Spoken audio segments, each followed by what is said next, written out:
Charles John Holmes is better known to those within the family as Uncle Charlie. He was a young man who grew up in rural Australia and travelled to the other side of the world to defend his country. A century later, two of his relatives made a journey to visit his grave, remembering him as one of the many hundreds of thousands of soldiers from across the Commonwealth who perished in the trenches and battlefields of northern France.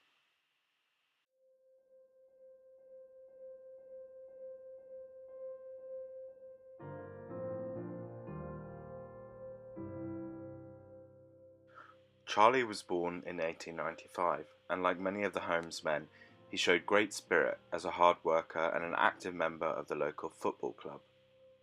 This is him in 1911, at the age of 16. And here he is again, 2 years later in 1913, just before the First World War broke out, a conflict that would see his two brothers, Walter and Robert, leave for Europe in 1915 to join the front line.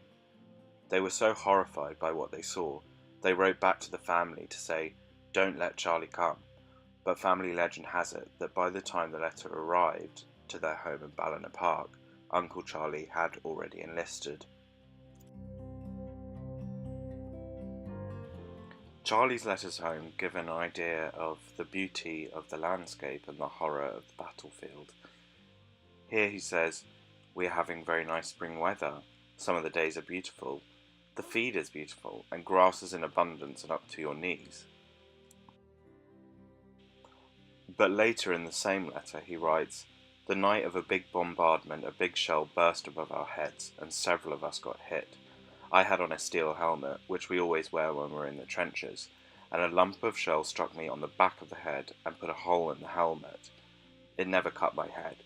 I picked up the piece, and I would have had a nice old wound in my nut if I didn't have this steel helmet on. A great number of the lives of the boys have been saved by these helmets.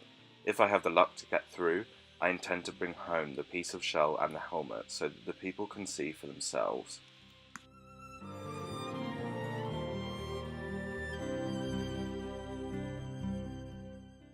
Sadly, Charlie was not to make it home. On the 24th of August 1918, under 3 months from the end of the conflict that had ravaged Central Europe, Charlie was manning a machine gun, fighting to liberate the French town of Bray-sur-Somme. He was killed just northwest of the town, and later that day the Australians freed the town's citizens.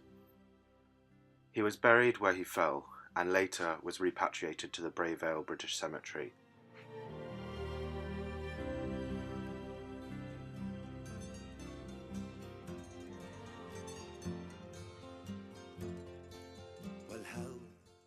In the decades since, Charlie has still had the occasional visitor.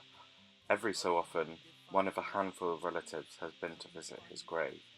Most recently, it was his great-niece and nephew, Stephen and Heather, in August 2018. The cemetery is on the side of a hill, in stunning French countryside where cattle and horses graze peacefully, oblivious to the horrors that once occurred in these fields.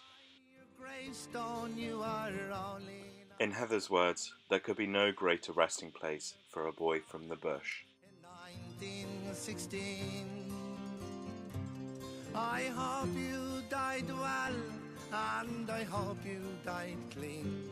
Our young Willie McBride, was it slow and obscene? Did he beat the drum slowly? Did he play the fife slowly? Did they sound the death march as they lowered you down? And did the band play the last post and chorus?